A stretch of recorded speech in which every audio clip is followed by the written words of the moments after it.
Shalom, damai di hati. Apa kabar Bapak Ibu, Saudara-saudara?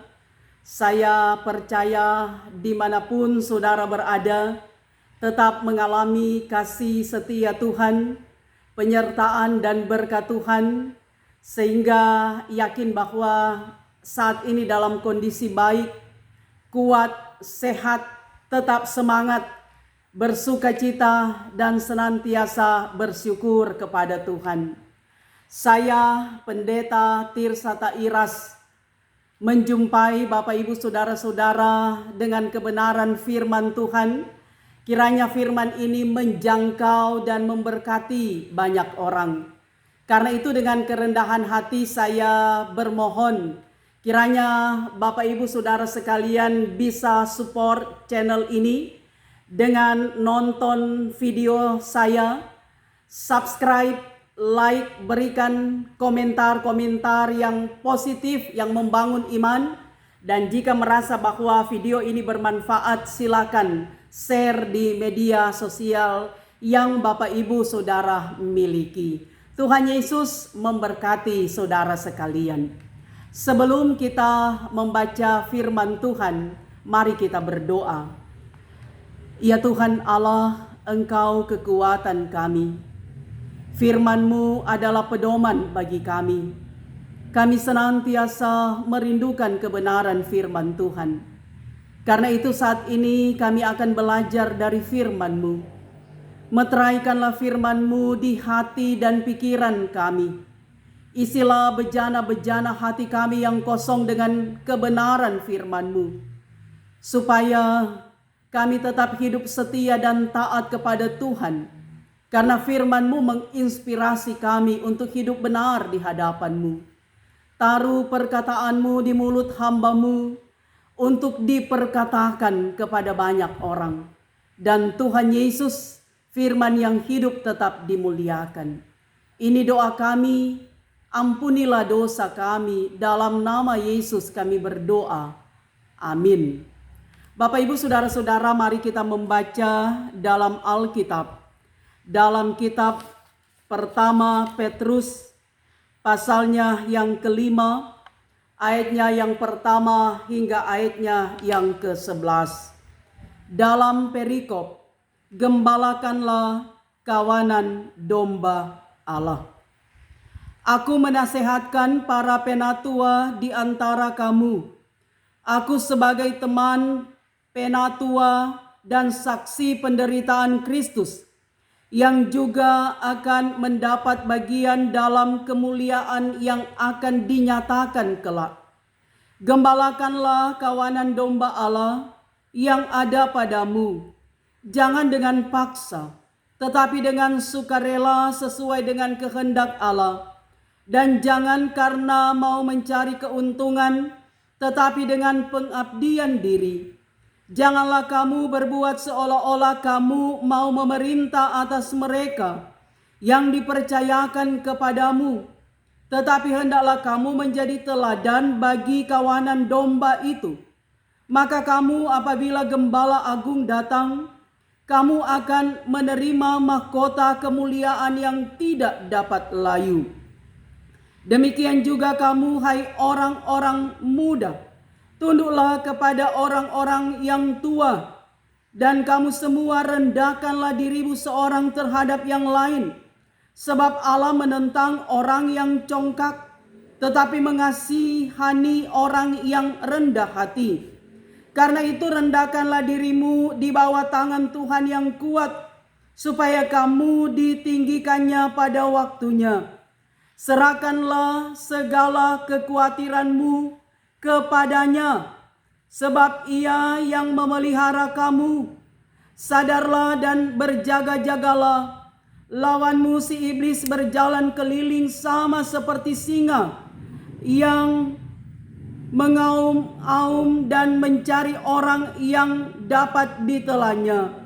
Lawanlah dia dengan iman yang teguh, sebab kamu tahu bahwa semua saudaramu di seluruh dunia menanggung penderitaan yang sama, dan Allah sumber segala kasih karunia yang telah memanggil kamu dalam Kristus kepada kemuliaan-Nya yang kekal, akan melengkapi, meneguhkan, menguatkan, dan mengokohkan kamu sesudah kamu menderita seketika lamanya.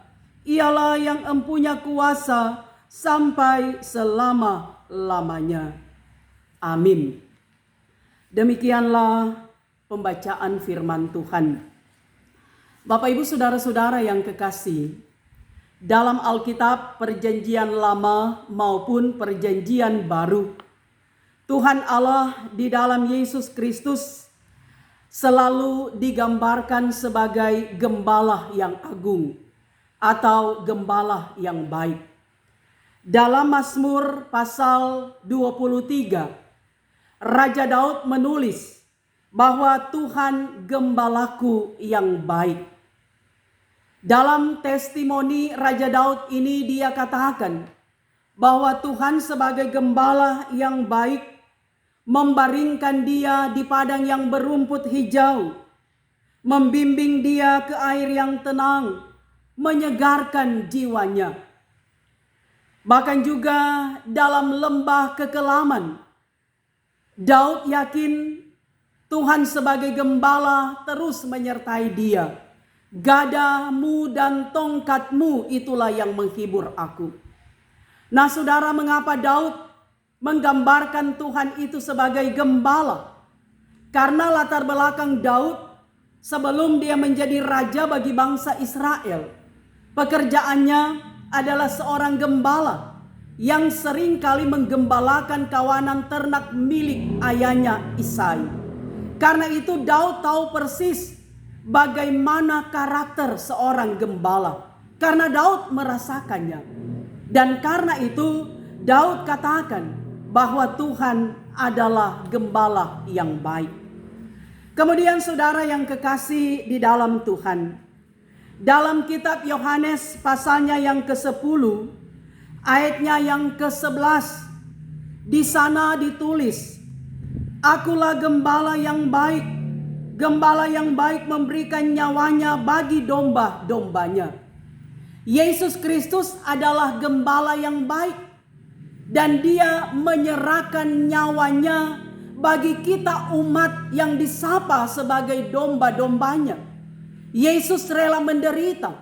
Yesus rela mati untuk menebus segala dosa kita. Dan dia bangkit mengalahkan kuasa dosa dan kuasa maut yang membelenggu kehidupan kita umat manusia.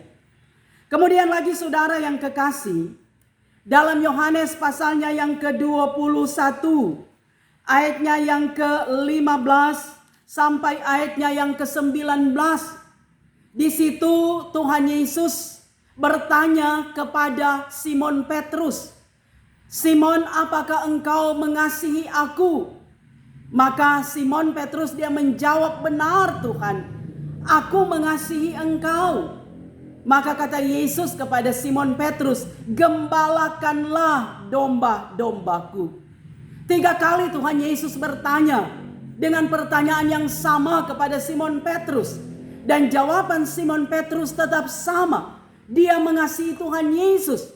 Dan Yesus pun mengatakan kepada Simon Petrus, "Gembalakanlah domba-dombaku." Nah saudara-saudara, Tuhan Allah di dalam Yesus adalah gembala yang agung. Dia adalah gembala yang baik, yang mengasihi kita umatnya, yang dikatakan kita adalah domba-dombanya. Dan kemudian saudara, kita dapat menyaksikan bahwa tugas penggembalaan itu dipercayakan kepada setiap orang yang mau memberi diri untuk pekerjaan pelayanan. Saudara, kita percaya bahwa menjadi gembala, menjadi pelayan khusus dalam pelayanan Gereja Masehi Injili di Minahasa, diaken, penatua, guru agama, pendeta itu tidak mudah. Tapi ketika kita senantiasa melihat pada gembala agung, pada Yesus Kristus yang memberi kepercayaan kepada kita, maka tugas pelayanan yang dipundakkan kepada kita mampu kita laksanakan dengan baik. Nah, saudaraku yang kekasih di dalam Tuhan, bacaan kita dalam kitab pertama Petrus pasalnya yang kelima, ayatnya yang pertama sampai ayatnya yang ke-11 yang sudah kita baca, dengar bersama, yang menjadi perenungan di minggu ketiga bulan Oktober. Itu merupakan surat Rasul Petrus kepada jemaat-jemaat diaspora pada waktu itu. Dikatakan di pasal 1 bahwa tujuan dari surat Petrus ini adalah jemaat yang tersebar di Pontus, Galatia, Kapadokia, Asia Kecil, dan Bitinia, di mana jemaat ini mereka mengalami tekanan, mereka mengalami penganiayaan. Karena itu Rasul Petrus memberikan penguatan iman kepada jemaat supaya mereka tetap setia kepada keyakinan mereka, iman mereka kepada Tuhan Yesus. Yesus yang menderita, Yesus yang mati, tetapi Yesus yang bangkit, dan Yesus yang naik ke sorga, bahkan Yesus yang akan datang kembali. Nah, karena itu saudara, oleh Rasul Petrus dia memberikan semangat supaya iman jemaat tetap melekat kepada Tuhan Yesus. Dan secara khusus dalam perikop perenungan kita, dalam perikop gembalakanlah kawanan domba Allah, Rasul Petrus dia memberikan nasihat kepada para penatua. Dan ingat, Rasul Petrus ini adalah murid Tuhan Yesus yang dikatakan paling aktif, paling agresif, pemberani, dan selalu berada di garda terdepan di antara murid-murid Yesus yang lain. Nah, saudaraku yang kekasih, oleh Petrus ini dia menyampaikan bagaimana para penatua, penilik jemaat mau menjadi gembala. Dia katakan bahwa gembalakanlah kawanan domba Allah yang ada padamu. Ada 3 syarat. Pertama, jangan dengan paksa, tetapi dengan sukarela sesuai dengan kehendak Allah. Kedua, jangan karena mau mencari keuntungan, tetapi dengan pengabdian diri. Ketiga, jangan membuat seolah-olah memerintah, tetapi hendaklah menjadi teladan. Saudara-saudara, apa arti dari perkataan Petrus ini? Bahwa pertama, menggembalakan domba, menjadi penatua, menggembalakan umat Tuhan, jangan dengan paksa tetapi dengan sukarela. Saudaraku, ketika dipanggil oleh Tuhan menjadi gembala, menjadi pelayan khusus, secara khusus lagi jadi diaken, jadi penatua di kolom penatua di Bipra, maka itu adalah suatu panggilan Tuhan. Itu adalah anugerah Tuhan. Kita tidak dipaksa untuk melayani. Karena itu ketika kita melayani juga jangan dengan paksa. Panggilan pelayanan menjadi pelayan khusus, penatua, diaken, guru agama, pendeta, itu adalah anugerah Tuhan. Itu adalah kemurahan Tuhan yang Tuhan percayakan kepada siapa Tuhan berkenan untuk memakai orang itu melayani Tuhan. Karena itu juga ketika melayani jangan dengan paksa, jangan otoriter, bahwa segala sesuatu harus menurut keinginan saya, kemauan saya, kehendak saya. Tidak demikian.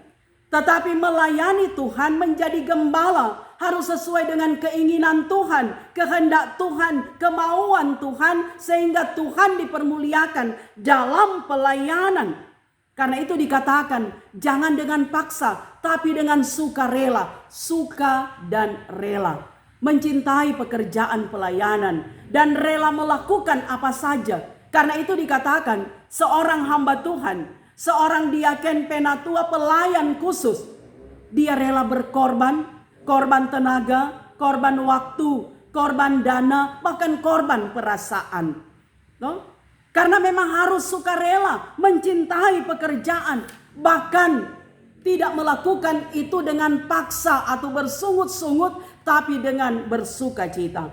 Kemudian lagi saudara, dikatakan menggembalakan kawanan domba, menjadi alat Tuhan, menjadi hamba Tuhan. Jangan karena mau mencari keuntungan, tetapi dengan pengabdian diri.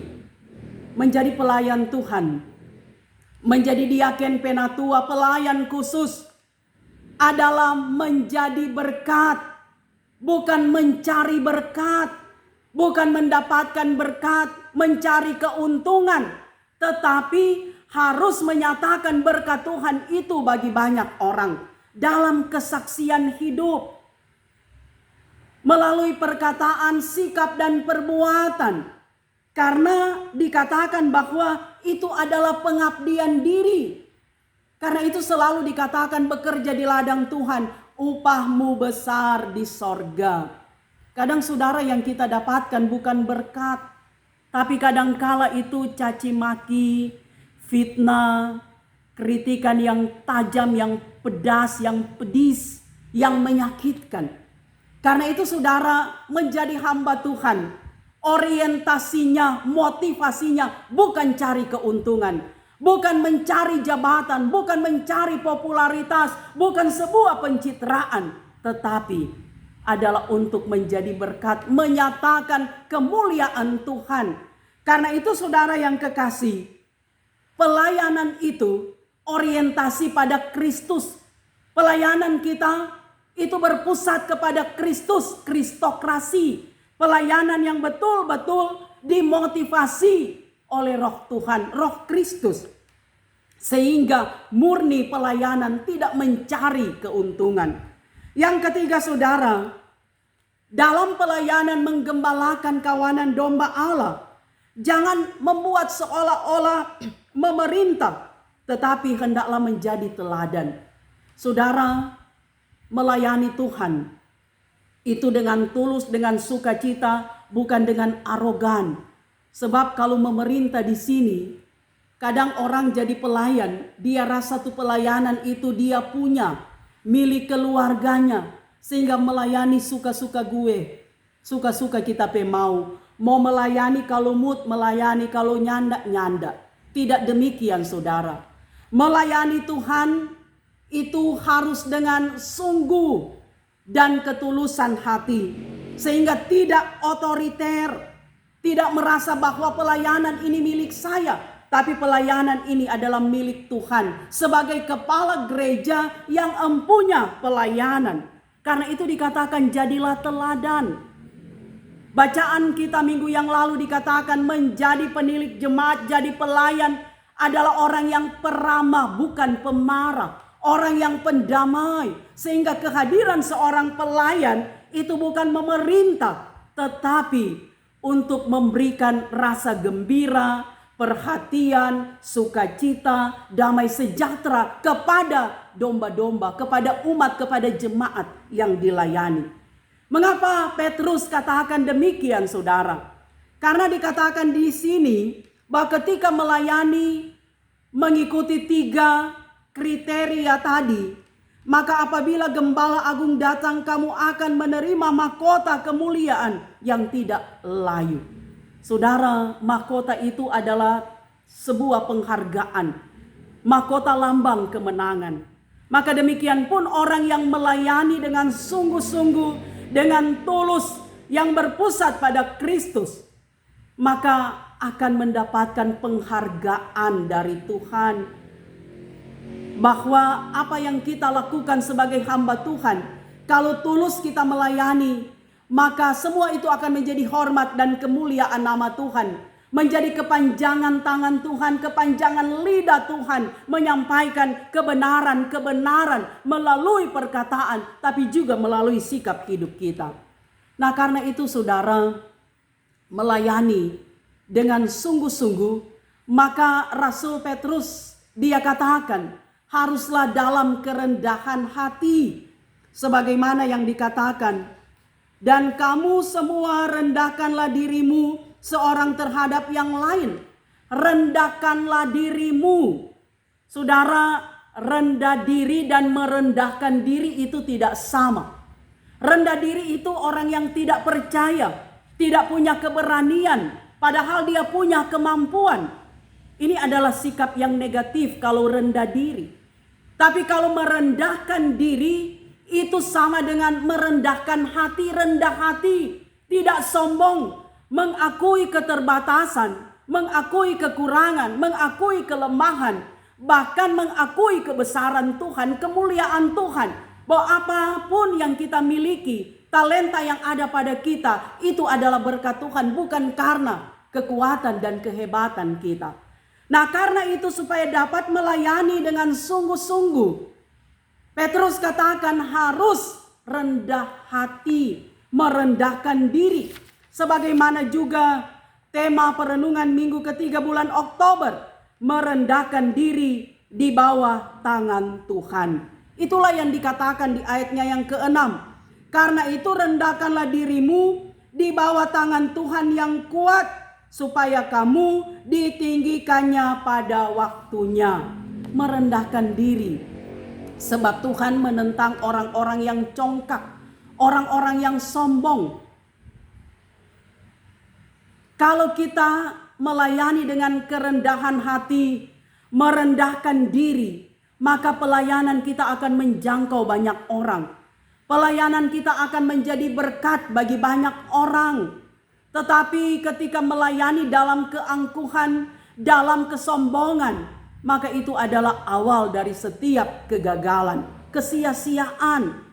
Orang kalau melayani dengan kerendahan hati, dia akan sadar diri bahwa pelayanan ini bukan miliknya, tapi milik Kristus.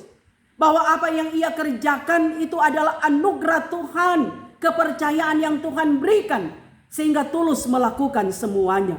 Tapi orang kalau melayani dalam keangkuhan, kesombongan, merasa kaya, merasa hebat, merasa pintar, merasa mampu, maka pelayanan itu bukan jadi berkat tapi jadi laknat. Akan jadi batu sandungan bagi orang lain. Dan pelayanan itu sia-sia. Dan orang yang ada dalam kerendahan hati melayani dikuasai oleh Roh Tuhan. Roh Kudus yang bekerja, yang senantiasa menginspirasi pelayanan sehingga semua yang dikerjakan itu menjadi satu kemuliaan bagi Tuhan. Tapi ketika melayani dalam keangkuhan, kecongkakan, kesombongan, tidak ada kemurnian hati, itu adalah kuasa iblis yang menguasainya. Sehingga ujung-ujungnya adalah kesia-siaan. Nah, karena itu Bapak Ibu Saudara yang kekasih, belajar dari firman Tuhan. Ibu bapak yang terpilih di kolom, jadi diaken, jadi penatua, yang terpilih di Kompelka, bapak ibu pemuda remaja anak sekolah minggu, layanilah Tuhan dengan sungguh-sungguh. Bekerjalah di ladang Tuhan dengan baik. Sebab saudara, Tuhan memberikan kepercayaan yang sangat luar biasa.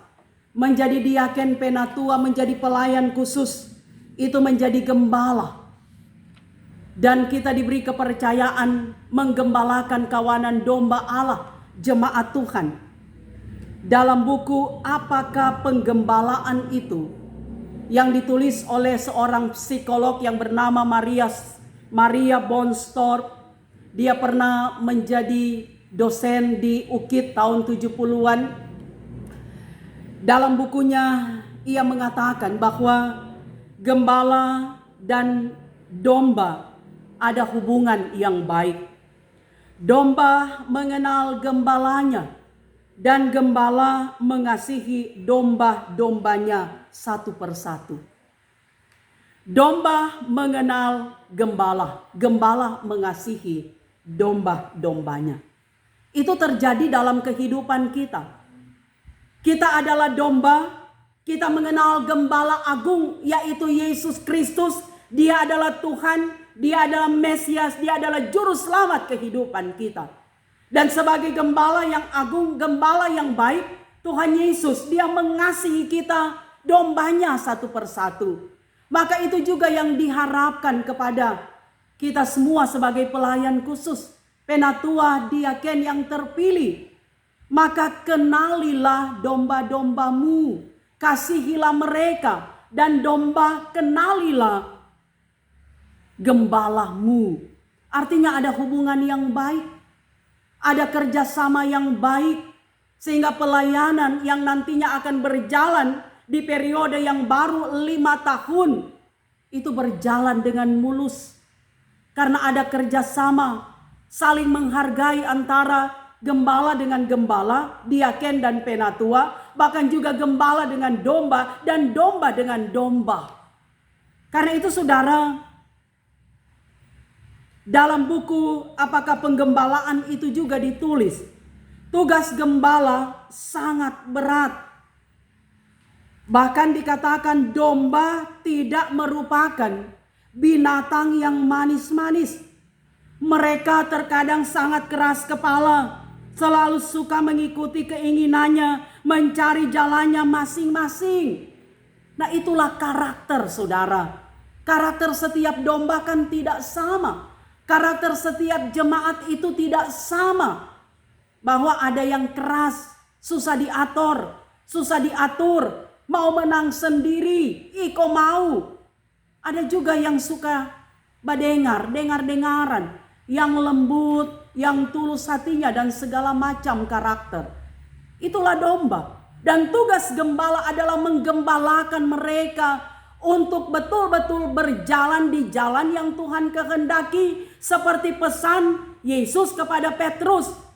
Ketika Petrus menjawab, "Benar Tuhan, aku mengasihimu," maka Yesus katakan, "Gembalakanlah domba-dombaku." Maka tugas pelayan khusus, diaken penatua yang terpilih melayani Tuhan, gembalakanlah domba-domba Allah. Tugas yang berat tapi tugas yang mulia. Tugas yang berat tapi pekerjaan yang indah.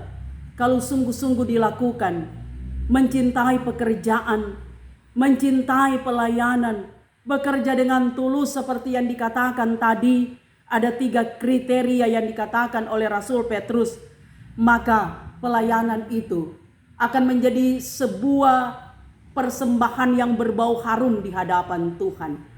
Bukan manusia yang dimuliakan dalam pelayanan, tapi Yesus Kristus kepala gereja, empunya pelayanan, dialah yang dimuliakan di atas segala-galanya.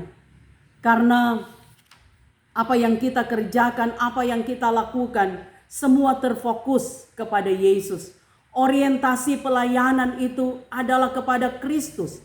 Karena itu saudara yang kekasih, sebagai gembala, sebagai diaken penatua, sebagai pelayan khusus, mari kita mengadopsi karakter Kristus sebagai gembala yang baik. Yesus sebagai gembala, dia penuh dengan kesabaran. Dia penuh dengan kerendahan hati, penuh dengan ketaatan, penuh dengan kesetiaan. Dan apa yang dilakukan oleh Tuhan Yesus itu benar-benar adalah untuk membawa berkat dan sukacita bagi umat, bagi kita semua. Karena itu saudara, ketika karakter Kristus menjiwai pelayanan kita, di dalamnya ada kerendahan hati, di dalamnya ada penyerahan diri kepada Tuhan, di dalamnya ada kesabaran, di dalamnya ada kasih Kristus, maka pelayanan itu akan senantiasa membuahkan hasil yang baik. Banyak orang yang dapat dijangkau dengan pelayanan kita. Bahkan banyak orang yang akan mengalami pertobatan. Banyak orang yang akan mengalami kehidupan yang indah bersama dengan Tuhan.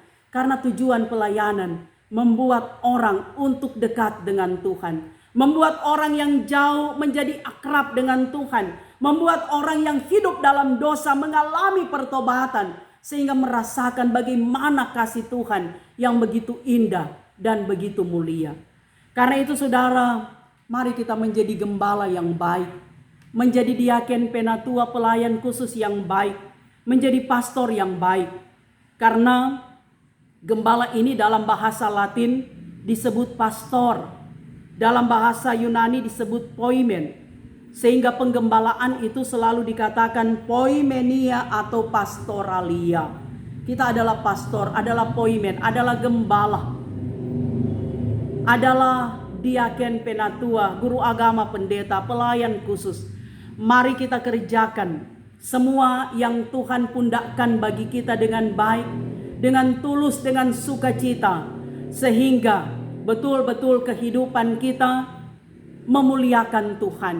Jemaat domba umat yang kita layani pun akan terus mengalami hidup dalam kasih karunia Tuhan.